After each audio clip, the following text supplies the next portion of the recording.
क्षत्रिय गुलाबकांचा सिंहासनाधीश्वर राजाधिराज महाराज श्रीमंत श्री श्री श्री छत्रपती शिवाजी महाराज की जय. नमस्कार, माझे नाव स्वरा शशिकांत राजमल. मी आज तुमच्या समोर कथा सादर करत आहे. माझ्या कथेचे नाव आदर्श न्यायाधीश छत्रपती शिवराय. सन 1678 शिवराय दक्षिण देवीने करून परतत होते. येताना वाटेत कर्नाटकात बेलवाडी या गावात एक देसाईगड होते. ती मावळ्यांना जिंकायचीच होती. मावळ्यांचे नेतृत्व करणारा सफुजी गायकवाड नावाचा एक शूरवीर होता. झाले, मोर्चे लागले, लढाई सुरू झाली. गडीचा मालक धारातीर्थी पडला. आता तर नक्की जिंकणार तुझं माय गडी. पण आश्चर्य, एक दिवस गेला, 8 दिवस गेले, 15 दिवस गेले, तरीही गडी काही पत्ते होत नव्हती. शेवटी शिवरायांनी सफुजी गायकवाडला खंबारीत निरोप पटवला. राजे चिडले. हे पाहून सफुजीला चेवच चढला. मावळ्यांच्या अंगीच पुरण आले. भयंकर रणकंपन माजले आणि गडी पत्ते झाली. तब्बल 15 दिवस लागले हे गड जिंकायला. पण गडीचा मालक धारातीर्थी पडला नाही. कोण लढले इतके दिवस ते पण चिवटपणे. ही गडी लढत होती एक स्त्री, सावित्री देसाई तिचे नाव. ती धारातीर्थी पडलेल्या गडीच्या मालकाची ती विधवा पत्नी होती. तीच लढत होती गडी. ती फक्त विधवा पत्नीच नव्हती तर एका बाळाची आई सुद्धा होती.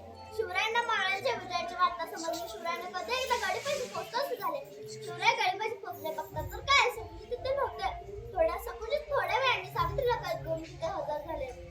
सफुजी इतक्या रागात होती की म्हणाली, शिवरायांनी घालून दिलेला नियम, स्त्री, आपल्या दुर्बल, म्हातारे आणि रोगी यांना हात न लावता त्यांचे रक्षण करणे, हा शिवरायांनी घालून दिलेला नियम त्यांनी विसरला. त्यांचा राग इतका नाव झाला की त्यांनी ती स्वतः जिद्दीने लढलेल्या त्या गडीच्या मालकीनीवर म्हणजे सावित्रीवर अतिप्रसंग करण्याचा प्रयत्न केला. सरदारांनी व मावळ्यांनी त्यांना प्रतिरोध केला, पण त्यांनी त्यांचे काही ऐकले नाही. शिवरायांना मावळ्यांच्या तर विजयाची वार्ता समजलीच आणि सफुजी गायकवाडच्या कुकर्माची. सफुजीने सावित्रीच्या हातापायात बेड्या ठोकून तिला काल कोठडीत टाकले. राजे गडीत गेले. गादीवर स्थानापन्न झाले. शिवरायांनी आज्ञा केली. सावित्रीला आणण्याची शिवरायांनी आज्ञा केली. सावित्रीला आणले गेले. सावित्री गांगरलेली होती. आता माझं कसं होणार? हा तर शिवाजी मला मारून टाकणार. मग माझं बाळ अनाथ होणार. हा क्रूर शिवाजी माझ्या बाळाला मारून टाकणार. किती ऐकली होती या शिवाजीची, पण ते सारं खोटं निघालं. जर याचं सरदारच तर काय झालेल्या बाईवर अतिप्रसंग करू शकतो, हा तर त्यांचा राजा आहे. हा किती क्रूर असेल. सावित्रीचे विचार चक्र सुरू झाले.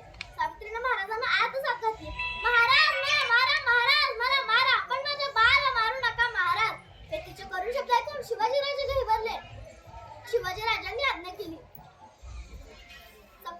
सावित्रीला बंदमुक्त करा. सावित्रीला बंदमुक्त केले. ताईसाहेब, कोण म्हणाले मी तुम्हाला मारणार आहे? या बाळाला मारणार आहे मी. आता तुम्हाला काय म्हटलं आहे? म्हणजे हा बाळ माझा भाचा नव्हे का? मी पहिल्यांदाच माझ्या भाच्याला भेटतोय. त्याला काहीतरी दिलं पाहिजे.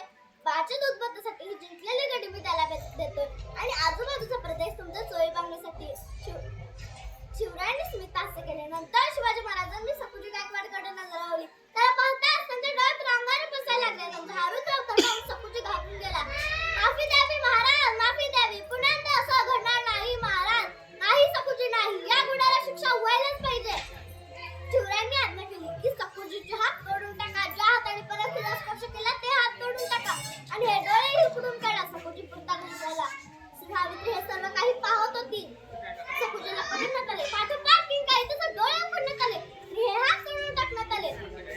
सावित्री पहिला बाईचाच बरी केली. ही गोष्ट शिक्षा बनवण्याचा हा प्रकार जगाच्या इतिहासात अभूतपूर्व होता. ही गोष्ट इथे संपत नाही. शिवाजी महाराज तिथून निघून गेल्यावर त्यांच्या बहिणीनेच म्हणजे सावित्रीने दरबारातल्या एका भिंतीवर शिवाजी महाराजांचे शिल्प करून घेतले.